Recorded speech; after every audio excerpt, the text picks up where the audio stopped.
माँ की ममता। रात के 2 बज रहे थे, फ़ोन की रिंग बजती है। 26 साल का आनंद नींद से जागकर बड़ा खुश होकर फ़ोन को रिसीव करता है। खुश इसलिए होता है क्योंकि उसकी नई नई गर्लफ्रेंड बिना टाइम देखे कभी भी उसको फ़ोन कर देती है। फ़ोन की दूसरी तरफ से आवाज़ आती है, जन्मदिन मुबारक हो बेटा।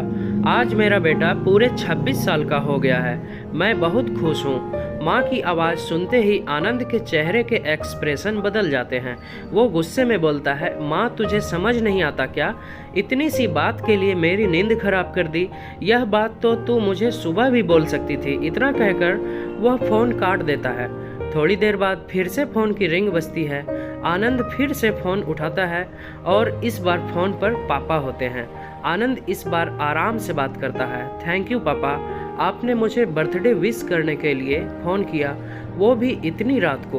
पापा कहते हैं, नहीं बेटा, मैंने तुम्हें मुबारकबाद देने के लिए नहीं बल्कि ये बताने के लिए फ़ोन किया है कि तुम्हारी माँ बिल्कुल पागल है। वो इतनी पागल है कि पिछले 1 महीने से मुझे हर दिन तेरा बर्थडे याद दिलाते आ रही है। वो इतनी पागल है कि तू हमसे सैकड़ों किलोमीटर दूर है, फिर भी उसने यहाँ पर खुद अपने हाथों से तेरे लिए केक बनाया है।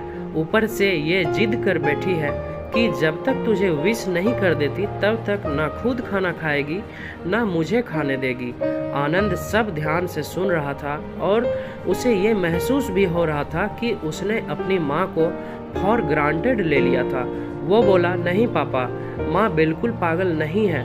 पापा कहते हैं, नहीं बेटा, तू अपनी माँ के पागलपन को नहीं जानता। मैं जानता हूँ। वह तो 26 साल पहले ही पागल हो गई थी जब डॉक्टर ने उसे कहा था या तो हम बच्चे को बचा सकते हैं या आपको। उसने बिना 1 सेकंड भी सोचे बच्चे को बचाने का फैसला ले लिया और मुझे भी कसम देकर उस फॉर्म पर साइन करने के लिए मना लिया था जिस पर लिखा था उसकी ज़िंदगी इस ऑपरेशन से खतरे में है और अगर उसे कुछ होता है तो उसके जिम्मेदार डॉक्टर नहीं होंगे। अब तू ही बता बेटा, बिना तुझे देखे जो औरत तेरे लिए मरने को तैयार हो जाए उसे हम पागल नहीं कहेंगे तो क्या कहेंगे? इतना कहकर पापा ने भी फ़ोन रख दिया। आनंद ने भी अब यह महसूस किया था कि वह जो कर रहा था वो भूल नहीं, गुनाह था। हाँ, एक बार किसी इंसान को दुख दो तो कोई बात नहीं, लेकिन भगवान को दुख देना गुनाह ही होता है और माँ भगवान से कम नहीं होती। पश्चाताप के आंसू उसकी आंखों से बह निकले। सवेरा होते ही आनंद अपने घर की ओर रवाना हो गया, अपने माँ बाप से माफ़ी मांगने के लिए। घर पहुँचते ही उसने पहले माँ से माफ़ी मांगी जिसने उसे गले से लगा लिया। फिर वह अपने पापा से माफ़ी मांगने लगा। पापा ने कहा, कोई बात नहीं बेटा, जा तू वापस चला जा। तेरी माँ हमेशा कहती थी कि तू उसे बुढ़ापे में संभालेगा, लेकिन मैं उसे समझा दूंगा। जैसे आज तक मैं उसे संभालते आया हूँ वैसे ही आगे भी मैं उसका ख्याल रखूँगा। उसे यह भी समझ लेना चाहिए, जो बेटा उसके एक फ़ोन करने से परेशान हो जाए वह उसे उम्र भर क्या संभालेगा। बाप की ऐसी कड़वी बातें सुनकर आनंद की आंखें बहने लगी।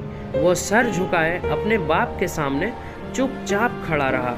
अपने बेटे को परेशान देख माँ आगे आती है और पापा को कहती है, जाने दीजिए, माफ़ कर दीजिए, हमारा ही बेटा है।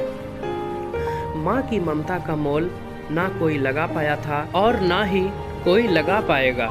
9 महीने की प्रसव पीड़ा सहन करने के बाद हमें नई जिंदगी, नई दुनिया में लाने वाली माँ ही होती है।